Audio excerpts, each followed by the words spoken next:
एमती कौन पाई कहलो किछि तो मो भूल कहिनी किंतु बड़ भाई अलका सहित मो बाहागर मो मन भितर छपी रही अकुआ कथाटी को मुझे प्रकाश करिछि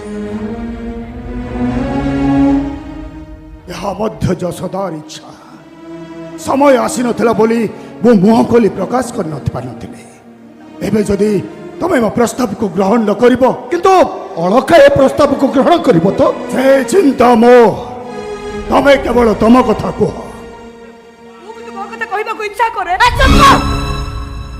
तो बड़ भाई बाप समान पुणी हम कलिक पाठर मुखिया ताको सामने कथा कहबा तू साहस कलु केमिति जो कथा निजर अंतर आत्मार समर्थन न थाए सेटकर प्रतिवाद स्वर उठेबा भूल एटे भूल ठीक रे कथा उठुनी कथा होची सम्मान रो कलिक पाठर 300 परिवार लोक ताको कथा को असम्मान न करी ताको कथा को सम्मान जणाती ता छडा तू ताको सान बौनी जाके जिया परी बड़ी आसीची ताउर एते टिके कथा ताको बे असम्मान तो होबनी की ताको कहि दियो जसदा से प्रतिवाद करी पारे किंतु तार प्रतिवाद को मो ग्रहण करिया पाई बाध्य नुहे से अमूल्य को बाहबा को अस्वीकार करी पारे किंतु कौनसी परिस्थिति रे भी से हिरण्य सह मु तार बाघर करिबिनी तो भाई बेटा मोर शेष निष्पत्ति निष्पत्ति को अपमान करी जदि से भली किछि कार्य करे ताहले से मोर मला मुह देखिबो मला मुह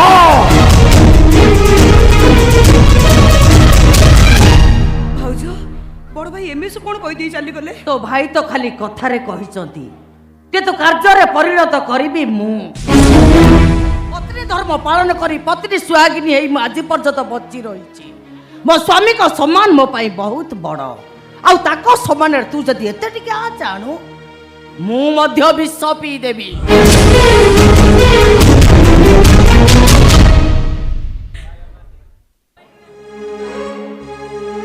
हे गला मन खुशी नाची जाओ गड़ जय करबा खुशी रे नाट गुड़ छाड़ी नाची जाओ अरे मु नाची जाओ तमे नाचबे कहीं के जदि तोर बाहाबा को इच्छा नहीं तो बाहा हबोनी केमिति बाहा हेबिने मो बड़ भाई भाउज जहा को मो बापा मां मन करे केबे तक मरिबा को छाड़ी देबे केबे तक मरिबा को छाड़ी देबे मो ठीक अछि ताले मु कहि देबे तोते बाहाबा को मोर इच्छा नहीं इच्छा तमर केमिति नाही मते बाहाबा को इच्छा करे तुम तो आगुआ सजबाज होई बसी चला एबे इच्छा नाही बोली कहि देले मो बड़ भाई भाउज कोन बुझी जिबे जे मु तुमको बाध्य करी ए सब करई छि बोले आ तमे ओरा जेई गले मो बड़ भाई भाउज कर तम ऊपर जो विश्वास होचे ता कोन ताको आघात बगने से कोन निज पाकर निज को असम्मान तो मने करिबेने ताले तू कोन कहउछो मु निजे आत्महत्या करे मरि जिबे तमे काई आत्महत्या करी मरिबो से बदले मु कोन आत्महत्या करी मरि जिबेने के अरे तू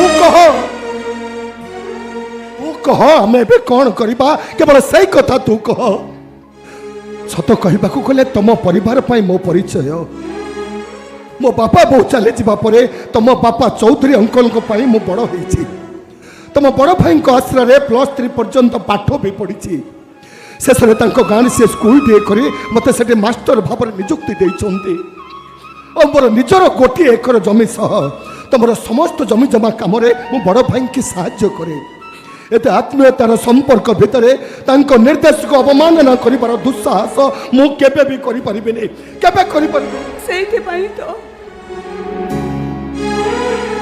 मो बड़ भाई तुम सह बाहागर करिया पई योजना करिसंते तांको भोडी पछे जंत्रणा रे छटपट हेई मरो तांको संपत्तिर सुरक्षा से तुम माध्यम रे पाइबे ना आई सेमिते धारणा तो मन रे आसीबा ठीक नुहेलो हलका ए चुप करो कौन रे तू तो होचो तुम पर जण मास्टर एतकी साधारण शिष्टाचार तुम पकड़ नाही भद्र मेरे तुम बोली संबोधन करि पन्नो आ लोग जे कौन बा नहुड़ मने मने माइक ना करन ना करो ए सुनो बागर परे लो आलो किलो मत आतु कहिबनी कहि दउची भद्र समाजर भद्र कथा आपे जाबे न हो ठीक अछि तमे जेमिति चाहुचो मो ठीक सेमिति करिबे एकर जमी चाष कर तुम जन मास्टर एक कथा जमी मुंड भितर रखि रास्ता घाट में हलिया मूलिया भली पोशाक पिंधे केबे भी बुलबनी कि मास्टर बुंदा पिंधे मो सामने केबे भी छिड़ा होबनी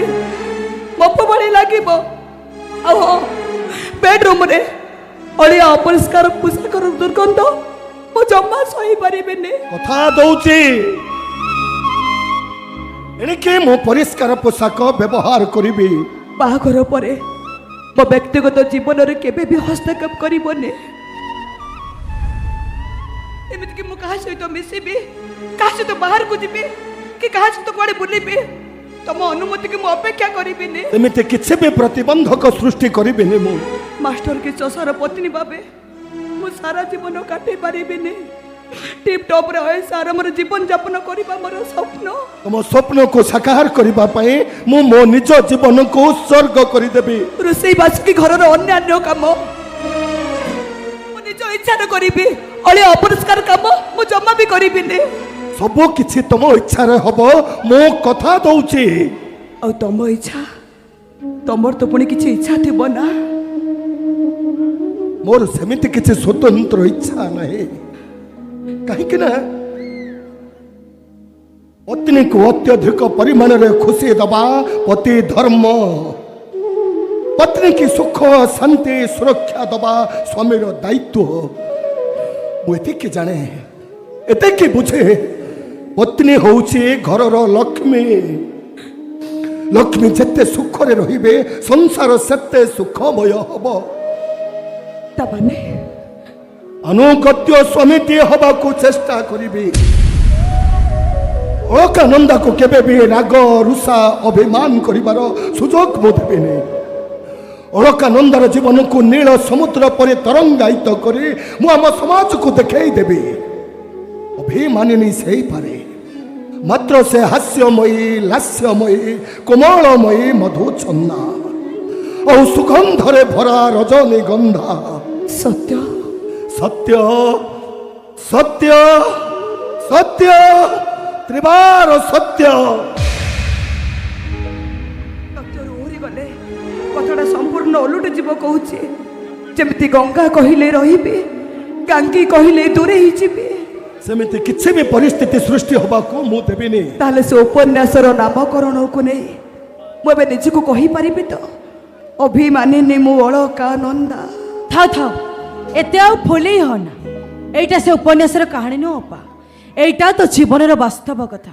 ସେ ଉପନ୍ୟାସର ନାୟିକା ମୁଁ ନିଶ୍ଚିତ ହେବି। କେମିତି ହବ? ବହିଟାକୁ ତ ସମ୍ପୂର୍ଣ୍ଣ ପଢିନି, କଣ ମନେ ମନେ ହେଇଯିବ? ଆଉ ଗୋଟେ କିଣି ଆଣି ପଢିଦେବି। ହଉ, ଏତେ ସପନକୁ ରାତି ଥିଲେ ହେଲା। ହଉ ନେ, ଏ ସର୍ବତା ତ ଭାବି ସ୍ୱାମୀକୁ ଦେଇଦେ। କାଇ ଭାବିଶାଳୀ ତୁ ଦେଇ ଦଉନୁ। ସେସବୁ ମୋ ଦ୍ୱାରା ହେଇପାରିବନି। ତା ନହେଲେ ମୋ ଭିତରେ ଅଭିମାନ ଆସିଯିବ। କାହିଁକି ନା ଅଭିମାନିନୀ ମୁଁ ଅଳକା